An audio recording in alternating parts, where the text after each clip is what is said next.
Children can blame the woke for the reason their chair broke. As food neutral is the latest phrase to make sure fat kids get their praise. And once again, the left now makes excuses, this time for dietary abuses. The LA school district put out a nutrition video that actually defends junk food. It condemns the negative attitude around unhealthy snacks, preferring a concept called food neutrality instead. Apparently, they aren't even trying to follow the science because it's moving faster than they can waddle. The video even claims our entire diet culture is based on oppression. Watch.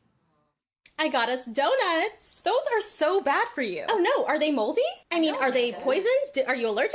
No, I'm just saying. You're judging my food choices based on a false standard of health again, aren't you? Guilty. Diet culture, fat phobia, and systems of oppression have created false hierarchies of food, and it shows up everywhere. Instead of focusing on good and bad choices, try to approach food with neutrality in mind.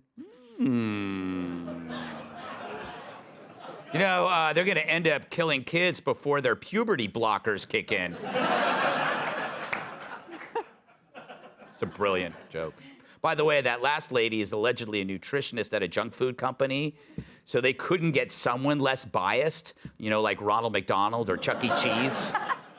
That's like hiring Paul Pelosi as a driving instructor. But I'll say this, when it comes to eating junk, I can tell she's done her research. What she's leaving out is that marginalized communities have higher rates of heart disease, high blood pressure, and almost every other lifestyle ailment that comes with obesity. But we won't see her backpedaling. That would be fat-phobic and oppressive, and you might drop a donut. So, Tyrus, in the old days, like, obesity was a sign of wealth and status. Now it's like a sign of victimhood, and it's something to be proud of. Like, you have to resist. You have to resist people telling you that you need to lose weight because that's not your identity. Yeah, I just feel like whenever I heard oppression, I feel like Dr. King, Malcolm X, and Harriet Tubman just rolling over in their graves, just rolling over. Obesity kills. Eating sugar is terrible. It's not good for you. And instead of helping children, you're going to make their lives as adults worse, because having Snickers for lunch with a Coke and another Snickers and a donut chaser is bad. Is bad. It's horrible for your teeth. It's horrible. It's a fast pace to type 2 diabetes. It is. There's nothing good about it. This is what they do. They're going to get a lot of money for this. They're going to get money from Sprite. They're going to get money from Coca-Cola. They're going to get Mountain Dew commercials. Snickers satisfies them, but they don't care what it does to everybody else. And then the easy way out is because you go to the actual food addicts and you're telling them it's okay. It's like saying, hey, crack is cool because when you're on crack, you're fun to be around. So we're just going to say, because, hey, everyone likes a happy fat kid. Yes. You know? Katie, it's another part of the constellation of identities. And these experts are essentially putting their woke credentials above the health of their so-called patients. Well, first I will agree that, yes, diets are oppressive for everybody. Diets suck. Yeah. Also, kale should be banned. Kale is terrible. It's really bad. Kale.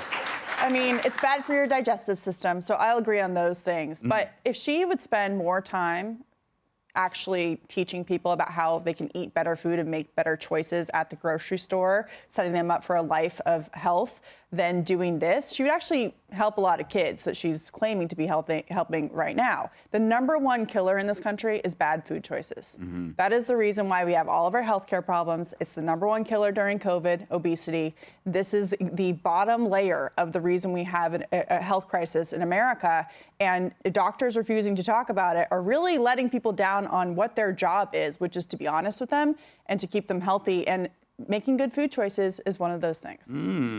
Kat, as somebody who doesn't eat. I do sometimes. She's an eating machine. Yeah, I eat. I've never seen her actually put food. She has the metabolism even close to her face. of marmot. She can go. What are your thoughts on this? Be careful. I'm always careful. I just keep thinking, like, what does Michelle Obama think about this? Yeah. Or the let's move and eat healthy thing. Like, this is undoing all of her hard work. Yes. Because now it's a school district putting this out and saying, hey, kids, junk food is actually good. And if your mom says you can't have that third Snickers, you call her a racist. I can't, of course people are upset about this because it's not true. And of course the person who's saying this has a financial motive behind it. That's the problem with all nutrition research. Yeah. It's all tied to some company. And that's how you get your funding to do your studies, Emily. I love donuts. I love donuts probably more than life itself. And it hurts me not to eat them, but I don't eat them because, you know, they go right to my hips. I had a couple donut holes the other night, and they were amazing. Ugh, yeah. The cinnamon pumpkin ones from Dunkin' Donuts, it was fantastic. I'll say this. The whole irony about this school district here in Los Angeles is that that's a verifiable, confirmed food desert. And the What do you mean by food desert? Meaning that those kids don't have access, those people don't have access to the kind of grocery stores and food and choices that other around the country they do. So the notion that these people are coming in and putting woke above health when Los Angeles's own county health department has said they have among the highest rate of childhood obesity in the whole country. And those people are instead saying, oh, it's okay to eat junk food, honey. And to your point, they're ignoring the high rates, again, per their own county health department, among the highest in the country, of stroke and hypertension and diabetes. Those are the people that live there. They don't have access to even make that choice to begin with.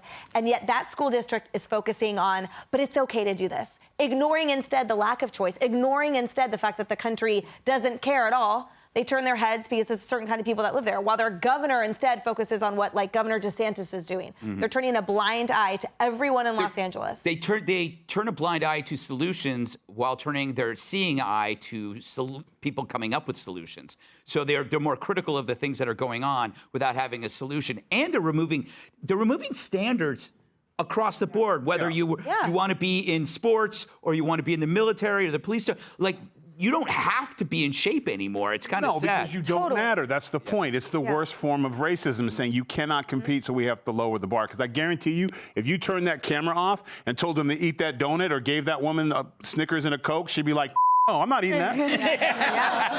Great point. True. Yeah. 100%. All right.